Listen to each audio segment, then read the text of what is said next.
Hati-hati nih. Ini ada gerakan sekarang anti maulid, gerakan anti tahlil. Bahkan teman-teman saya itu, saudara-saudara kita Pak, pernah nanya sama saya, Sauki, apa? Memangnya roh dibacain Fatihah pahalanya nyampe? Saya bilang nyampe Pak. Apa dalilnya? Nggak usah pakai dalil Pak, nanti kita jadi perang dalil. Kalau Bapak nggak percaya, Bapak mati aja duluan, saya bilang. Ntar saya kirimin Fatihah. Kalau nggak nyampe, balik lagi kasih tahu.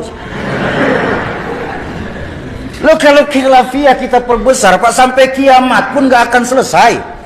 Benar? Makanya Al-Quran memberikan jalan tengah. Apa jalan tengah yang Al-Quran ajarkan? Lana a'maluna walakum a'malukum. Jadi buat saya, yang senang maulid kita di Pekanbaru, bagus, terusin. Baginda Nabi senang. Yang nggak suka maulid juga udah diam-diam aja Pak. Nggak usah pakai ngata-ngatain yang maulidan bakal masuk neraka. Dikit-dikit neraka, dikit-dikit neraka. Emang neraka punya bapak moyangnya? Hati-hati nih, hati-hati. Nih kita di tempat kita nih di Pekanbaru ini masih banyak ulama-ulama, masih banyak guru-guru. Dan mohon maaf Bapak Ibu, cari ulama dan tuan guru kita nih yang sanad keguruannya mutawatir, sambung menyambung sampai kepada baginda Rasulullah Sallallahu Alaihi Wasallam. Ini penting sanad keguruan nih. Makanya saya agak kurang setuju ketika ada yang bilang bahwa hukum Islam itu cuma dua, kembalikan kepada Quran dan Sunnah. Buat saya orang bodoh ini, Bapak Ibu saya sekalian, buat saya orang bodoh ini, kalau kita mengambil hukum dari Quran dan Sunnah, terlalu pandailah kita Pak. Kenapa? Bahasa Quran itu terlalu luas untuk diterjemahkan Pak, kalau lewat terjemahan saja.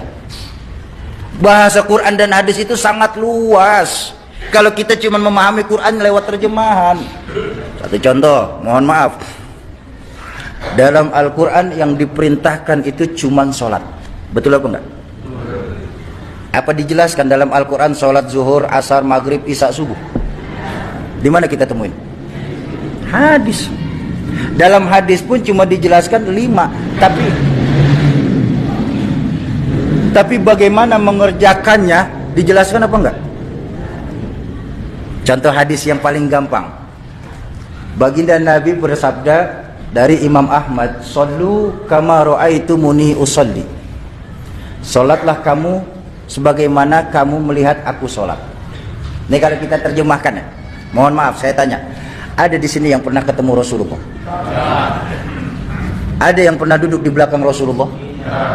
Terus bagaimana kita tahu salatnya Rasulullah? Dari guru-guru kita yang ngajarin kita. Ini loh pentingnya. Makanya hukum Islam itu bukan cuma 2, tapi 4.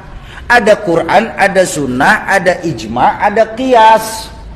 Yang nggak ditemukan di Quran bisa kita temukan di hadis. Yang nggak ada di Quran dan hadis bisa kita temukan di dalam ijma. Yang nggak ada dalam ijma bisa diqiyas melalui ulama-ulama kita. Bayangkan untuk memahami untuk berijtihad satu hukum, ada syarat ijtihad Pak. Paling tidak dia harus hafal 30 juz, 114 surah, 6230 sekian ayat. Selesai? Belum. Dia harus tahu asbabun nuzul dari ayat tersebut. Selesai? Belum. Dia harus mengkhatamkan minimalnya 3 tafsir Al-Quran yang masyhur. Tafsir Jalalain, tafsir Ibnu Katsir maupun tafsir Tabari. Silakan. Selesai? Belum. Dia harus belajar asbabun nuzul. Untuk tahu asbabun nuzul berarti harus belajar hadis. Untuk tahu kedudukan hadis kan harus belajar mustalahul hadis. Untuk tahu mustalahul hadis ya tentu harus belajar asbabul wurud. Untuk tahu asbabul wurud ya harus belajar fikih. Untuk tahu fikih ya ngaji sama ulama-ulama yang ada sekarang. Jangan ngajinya sama Mbah Google.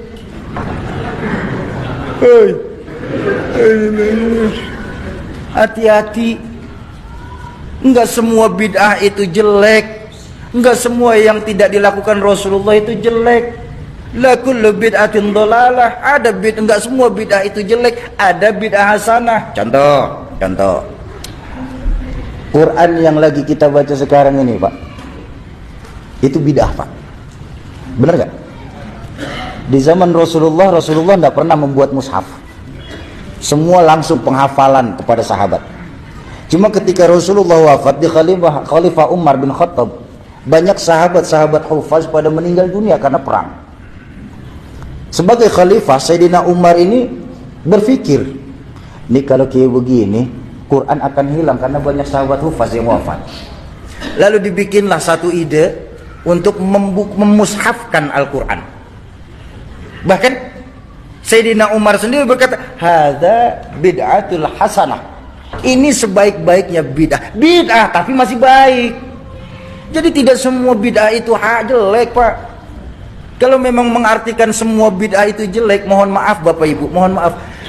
Ini muka kita muka bid'ah loh, Pak.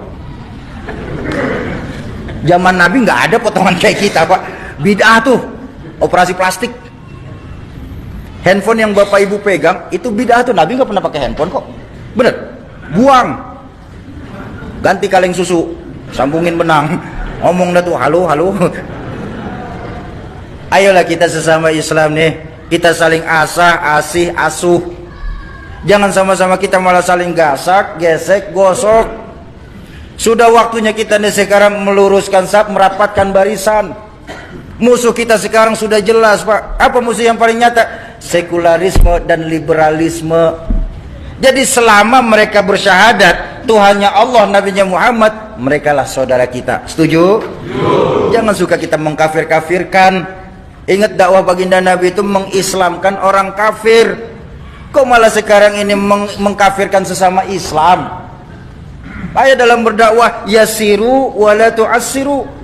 Kalau ada yang mudah jangan disulitin. Basyiru wala tunaffiru. Gembirain, jangan malah ditakut-takutin. Itu dakwah baginda Nabi. Kenapa beliau itu sukses? Karena beliau itu juga sebagai contoh dan panutan. Beliau sebagai contoh dan panutan buat kita. Jadi nggak bisa kita samakan dengan diri kita dengan baginda Nabi. Dan wajar ketika baginda Nabi itu diperingatin maulidnya, Pak.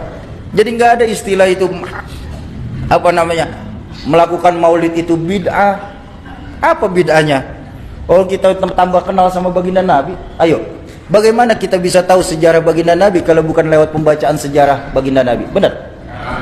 Tuh Nabi Muhammad seorang manusia biasa, Sauki. Ulama nggak ada yang maksum, Sauki. Yang maksum cuma Rasulullah. Iya, saya setuju. Tapi kan ada sebuah makalah yang mengajarkan kita, laula murabbi ma araftu rabbi. Kalau saja tidak karena guru-guru kita ini, maka niscaya ditampan tidak akan kenal siapa Tuhan kita. Pertanyaan saya simpel, Bang. Di mana keimanan kita sebagai muslim? Yang ketika nanti di yaumil mahsyar, semua kita ini akan dimintakan pertanggungjawabannya. Sudah termaktub dalam surah Yasin, al-yauma nakhtimu ala afwahihim wa tukallimuna aydihim wa tashhadu arjuluhum bima kanu.